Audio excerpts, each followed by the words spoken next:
இனிய காலை வணக்கம். மார்கழி மாதம் 10ஆம் நாள் திருப்பாவை 10ஆம் பாசுரம். நேற்று ஸ்வர்க்கம் புகுகின்ற அம்மானாய் மாற்றமும் தாராரோ வாசல் திறவாதார் நாற்றம் தோலாய் முடி நாராயணன் நம்மால் போற்ற பறை தரும் புண்ணிய நாள் பண்டொரு நாள் கூற்றத்தின் வாய்மேந்த கும்பகர்ணனும்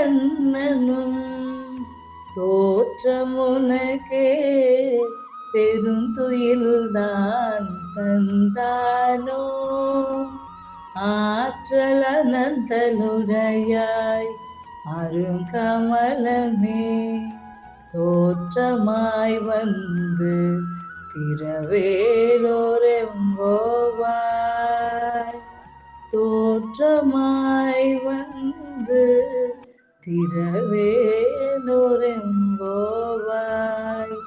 இதன் பொருள் என்னவென்றால், பாவை நோன்பு நோற்று சொர்க்கம் செல்ல நினைக்கின்ற பெண்ணே, வாசலை திறக்காதவர் பதிலாவது சொல்லக்கூடாதா?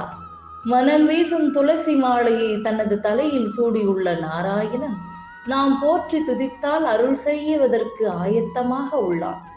முன்பு ஒரு நாள் புண்ணியனாகிய ராமபிரானால் தோல்வி அடைந்தவன் கும்பகர்ணன். அவனுக்கு பிறகு அவனுக்கே உரிய பெரும் தூக்கத்தை உனக்கு கொடுத்து விட்டு சென்று விட்டானா? நீண்ட உறக்கத்தில் ஆழ்ந்துவிட்ட பெண்ணே, கிடைப்பதற்கரிய அடிகடன் போன்றவளே, உறக்கம் நீக்கி கதவை திறப்பாயாக என்பது இதன் பொருள். உங்கள் அனைவருக்கும் இறைவனின் அருளாசி கிட்டட்டும்.